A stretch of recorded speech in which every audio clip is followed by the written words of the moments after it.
नमस्कार विद्यार्थी मित्रांनो, मी प्राध्यापक कोकाटे केशव विठ्ठलराव, स्वर्गीय पुष्पादेवी पाटील कला आणि विज्ञान महाविद्यालय रिसोड, जिल्हा वाशिम।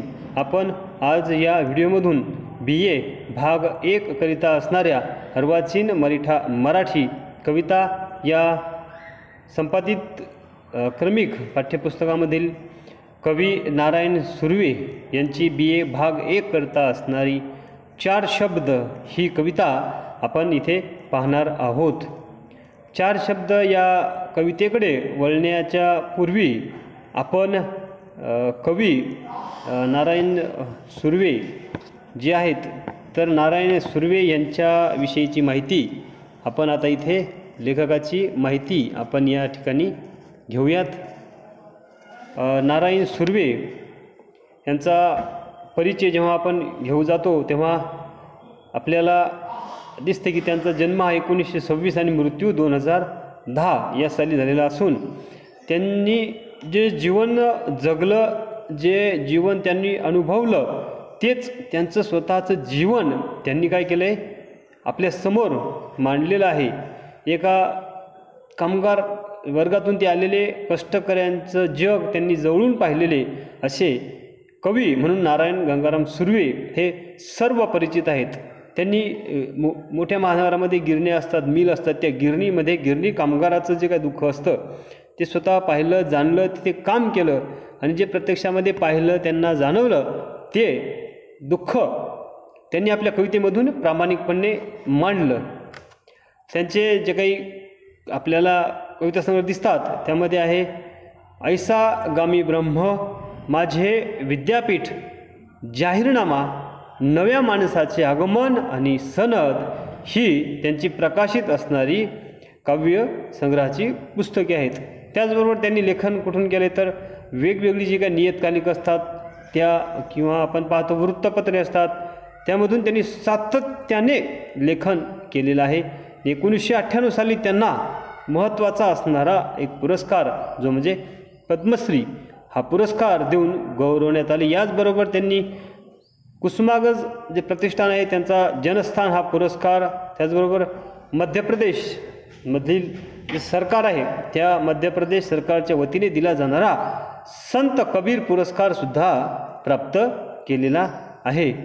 त्याचबरोबर सोव्हिएत लँडचे नेहरू पारितोषिक, नंतर साहित्य संस्कृती मंडळाची गौरव वृत्ती इत्यादी पारितोषिकावर त्यांनी आपलं नाव कोरलेलं आपल्याला दिसते।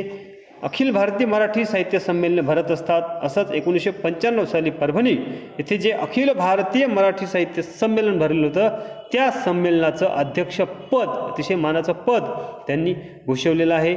आकाशवाणी, दूरदर्शन यासह अनेक कार्यक्रमांच्या मधून त्यांनी आपलं काव्य वाचन हे केलेलं आहे। तिथे सहभाग त्यांनी मोठ्या प्रमाणामध्ये आपल्याला नोंदवलेला दिसतो। तळागाळातील साहित्यिक व कलावंत जे असतात त्यांना एक हक्काचं व्यासपीठ दिलं जावं ते मिळवून देण्यासाठी नारायण सुर्वे कला अकादमी स्थापन करण्यात आलेली आहे। आणि ही अकादमी काय करते आहे की तिच्या वतीने जे नवसाहित्यिक असतात त्या नवसाहित्यिकांना राज्यस्तरीय पुरस्कार प्रदान करीत असते।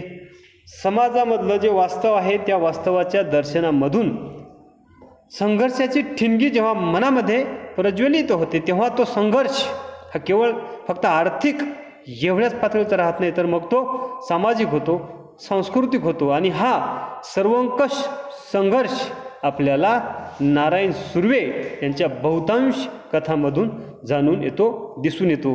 हा झाला कवी नारायण सुर्वे यांचा थोडक्यामधला एक परिचय। त्यानंतर आपण त्यांची जी पहिली असणारी कविता 4 शब्द या 4 शब्द नावाच्या कवितेकडे आपण इथे आता वळूयात। आपण पाहतो की नारायण सुर्वे यांची जी कविता आहे ती सामाजिक जी जाणीव असते त्या सामाजिक जाणीवेच्या दृष्टिकोनातून खूप मोठी असणारी कविता आहे। त्यांच्या कवितेनं काय केले तर एक कविता रूपाने आधुनिक मराठी कवितेमध्ये त्यांनी एक नवीन जगच आपल्याला आणलेलं दिसतं आहे। त्याचा उल्लेख तिसरे केशव सूत म्हणून केला गेला आहे। सर्व हारा जो कामगार वर्ग आहे त्या कामगार वर्गाचे एक बृहद असं चित्र त्यांनी त्यांच्या कवितेमधून तुमच्या आमच्या समोर आणून ठेवलेलं आहे. कामगार आहे मी, तळपती तलवार आहे. तळपती तलवार, आपण कल्पना करू शकतो किती धार, किती ताकद त्या तलवारीमध्ये असते. असा कामगार आहे मी, साधासुद्धा नाही तर तळपत्या तलवारीसारखा असणारा मी हा कामगार आहे. आणि सारस्वतांनो, सारस्वत म्हणजे आधीचे लेखन करणारे लेखक साहित्यिक यांना म्हणतायत की आता मी थोडासा गुन्हा करणार आहे. या भूमिकेच्या प्रभावातून त्याच्या कवितेतून आपल्याला एक नवीनच जग अवतीर्ण झालेलं दिसून येत आहे. मुंबई हे महानगर आहे. त्या महानगरामध्ये मोठमोठे टेक्स्टाईल गिरण्या मिल आहेत. तिथे कामगार वर्ग हजारोच्या संख्येने आपल्याला काम करताना दिसत आहेत. मग ते जे कामगार आहेत, मजूर आहेत, त्यांचं चित्र आपल्याला नारायण सुर्वे यांच्या कवितेमधून प्रथमच दिसायला लागते आहे. मार्क्स जो आहे तर मार्क्सच्या विचाराचा प्रभाव नारायण सुर्वेवरती होता आणि त्यातूनच त्यांनी मग मार्क्सवादी जीवनदृष्टी ही आपल्याला स्वीकारलेली दिसते. आणि त्या जीवनदृष्टीतून त्यांनी मग समाजाकडे पाहिलं आहे आणि आपल्या कवितेवर पडलेला प्रभाव तोही या कवितेतून त्यांनी मार्क्सवादाचा स्पष्टपणे दाखवून दिलेला दिसून येतो. त्यामुळे काय वर्गीय भान जे असतं त्या वर्गीय भानाचा खोलवर असा आविष्कार आपल्याला त्यांच्या कवितेमधून घडतो आहे. कामगारांचा संघर्ष आणि याच वस्तीतून, कामगार वस्तीतून सूर्य उगवेल असा आशावाद आपल्याला त्यांच्या कवितेमधून दिसतो आहे. मानवी जीवनाविषयीचा एक स्वर सुद्धा त्यांनी आपल्या कवितेमधून मांडलेला आहे. त्यांच्या कवितेने संवाद बोलीला एक वेगळे स्थान आपल्याला प्राप्त करून दिलेलं दिसतं आहे.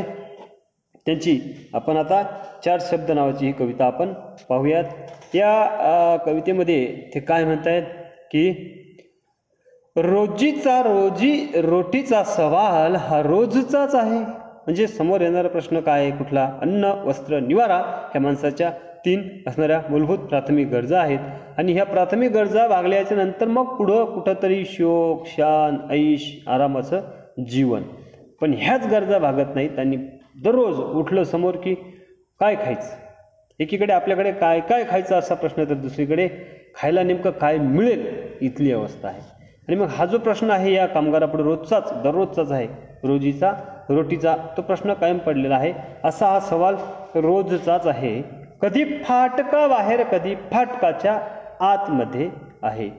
फाटका बाहेर, फाटका आतचा संदर्भ, कामगार आहेत, मिलमध्ये जात आहेत, तेव्हा जात असताना बाहेर जरी आलात, कामावर काढलं तरी तो प्रश्न आहे. तिथे कामाला राहाल तरीसुद्धा एक तोच प्रश्न आहे. म्हणजे मजुराची होणारं शोषण ते यातून आपल्याला मांडताना दिसतात आहे. कामगार आहे मी, तळपती तलवार आहे, सारस्वतांनो थोडासा गुन्हा करणार आहे. कामगारामध्ये काय ताकद आहे, ती ताकद आता तुम्हा सर्वांना मी दाखवू. तळपणारी अशी ही तलवार आहे. आणि आता ही कामगार असणारा मी नवीन आता काहीतरी करणार आहे. काय करणार आहे? कवितेमधून माझं दुःख जगासमोर मांडणार आहे. त्याला वाचा माझ्या साहित्यामधनं फोडणार आहे. जे काम आधीच्या साहित्यिकाकडनं पाहिजे त्या प्रमाणामध्ये झालेलं नसावं, कमी झालेलं असावं. आणि म्हणूनच या मजूर कामगार वर्गाच्या संदर्भात मी आता लिखाण करणार आहे. आणि हा माझं लिहिणं प्रस्थापित साहित्याच्या विरोधात जाऊन थोडंसं गुन्हा जरी ठरणारा वाटत असलं तरीही तो गुन्हा मी करणार आहे. असा एक आवाज, बुलंद असा आवाज या ठिकाणी आपल्याला सुर्वे मांडताना दिसत आहेत. आता काय मांडणार आहेत, कसं मांडणार आहेत, तर ते म्हणतात थोडे साहिलेले, पाहिलेले, जोखिलेले आहे माझ्या जगाची एक गंध वेनाही त्यात आहे. आपण पाहिलं आधी की प्रस्थापित वाङ्मयीन संस्कृतीला शह देणारा हा नवा कामगार. आणि तो मग आता हळूवार मोरपीस जे असतात त्या मोरपिसाच्या भाव्य व्यंजक कहाण्या रेखाटणारे जे काही साहित्यिक आहेत त्यांना बजावतो की गुन्हा करणार आहे. गुन्हा हा शब्द लिहिणे यासाठी वापरलेला आहे बरं. आणि हा कामगार वीर असा नायक आहे. तो जगला, चुकत माकत वाढला, त्या जगाची गंधवेना त्याच्या शब्दामध्ये आहे. म्हणजे थोडंसं जे जीवन जगताना पाहिलं होतं, जोखिलेलं होतं, सहन केलेलं होतं, त्या जगाची गंधवेन त्यांच्या शब्दात आहे. म्हणजे ही जी ओळ आहे, ही ओळ म्हणजे आपल्याला एक सुभाषिताचं स्वरूप घेणारी दिसते आहे. आणि त्या ओळीमध्ये आव्हानं, सामर्थ्य आहे. तसंच त्या कवितेमध्ये राजकीय भान सुद्धा आपल्याला दिसून येतो आहे. केव्हा चुकलो मुकलो नवे शिकलोही आहे, जसा जगत आहे मी तसाच शब्दात आहे. म्हणजे जगायचं एक, शब्दात मांडायचं एक. दुसऱ्याविषयीची सहानुभूतीची कळकळ कळवळ ही फक्त शाब्दिक दाखवायची, परंतु भावनिक मात्र आतून नाही, बाहेरून दुसरीकडून लिहायचं दुःख दाखवायचं. इथे तसं नाही, जे जगलो जसं जगलो तसंच तेच इथं मी मांडतो आहे. रोटी प्यारी खरी आणखी काही हवे आहे, याचसाठी माझे जग राजमुद्रा घडवीत आहे. इथूनच शब्दांच्या हाती फुले ठेवीत आहे, इथूनच शब्दांच्या हाती खडगे मी देत आहे. रोटी प्यारी आहेच, पण नुसत्या रोटीने चालणार नाही, तर आणखीनही सुद्धा काही हवं आहे. आणि मग काय हवं आहे, तर पोटाची भूक तेवढी समाधान नाही. आणखी काय काय काय हवं, तर नवीन एक राजमुद्राच घडवण्याची अभिलाषा आहे. राजमुद्रा नवीन जग जे आहे ते त्यामध्ये दिसणार आहे अशी. नंतर हे नवे जग घडवण्यासाठी इथून त्याला पुढे शब्दाच्या हाती फुलंही ठेवावं लागणार आहेत, दुसरीकडे खड्ग म्हणजे शस्त्रही निर्माण ठेवावं लागणार आहेत. आणि दुहेरी निर्मितीच्या मधूनच नवीन जग तो आकाराला आणू पाहतो आहे. शब्द मग प्रसंगी कोमलही असतील, तेच शब्द प्रसंगी कडकही असतील, कठीणही असतील, नवीन जग घडण्यासाठी लागणार आहे. आणि पुढे म्हणतात की एकटाच आलो नाही, युगाचीही साथ आहे, सावध असा तुफानाची हीच सुरुवात आहे. कामगार आहे मी, तळपतीत तलवार आहे, सारस्वतांनो थोडा गुन्हा करणार आहे. म्हणजे एकटाच आलेला नाही, एकटाच लढणार नाही, तर इथे युगाची सुद्धा साथ आहे. युगानुयुगे हे कार्य पुढे चालणार आहे. युगानुयुग चालणाऱ्या या कार्यासाठी त्यांना दुर्दम्य असा एक आशावाद त्यांच्या मनामध्ये आपल्याला साठवलेला दिसतो आहे. आणि नवं जे जग आहे त्या नव्या जगाचा स्वप्नाचा जो प्रभाव असतो, तो प्रभाव कामगारांच्या ज्या वीर मनोवृत्तीतून इथे आपल्याला प्रगट होतो. आणि हा मराठी कवितेमध्ये अतिशय वेगळा ठरतो आहे. सावधानतेचा इशारा देत तुफानाचे आव्हान देणाऱ्या कामगार संस्कृतीचे चित्र सुर्वे यांनी या कवितेमधून फारच वेधकपणे आपल्या समोर रेखाटलेले आहे. कवितेचा हा एक साधा सरळ आणि सोपा भावार्थ आशय या ठिकाणी आपण उलगडला. सारांश रूपाने सांगता येईल की या समाजामध्ये जे काही गरीब वर्ग आहे, कामगार वर्ग आहे, त्या कामगार वर्गांचा रोजचा जो प्रश्न आहे भुकेचा प्रश्न, तो भुकेचा प्रश्न सुटला पाहिजे. आधी साहित्यिकांनी जे लिहिलं नाही ते भुकेच्या प्रश्नावर मी लिहीन असं ते म्हणतायत. आणि काय लिहीन, कसं लिहीन, तर जे जगलंय, पाहिलंय, अनुभवलंय तेच मी तिथं मांडणार आहे. आता या जगात जगता माणूस कधी चुकतंही, कधी मुक्तही नाही, शिकत आलेलं असतं. जसा मी जगत होतो तसंच माझं मी या कवितेमध्ये मी मांडणार. आणि मला नवीन जग या ठिकाणी घडवायचं आहे. प्रसंगी मग त्यासाठी हातामध्ये फुले येतील, कधी दगडं, खड्ग, शस्त्र, तलवारही येतील. आणि या कार्यामध्ये मी एकटाच आलेला नाही, तर युगानुयुगी असा कोणीतरी एक वीर नायक येत असतो, तो कार्य करत असतो. तसंच मला युगाची साथ इथं आहे. आणि सावध राहा, आता पुढच्या मंडळीनं ज्यांनी अन्याय अत्याचार केला त्यांनी सावध राहा, की आता ही तुफानाची सुरुवात आहे.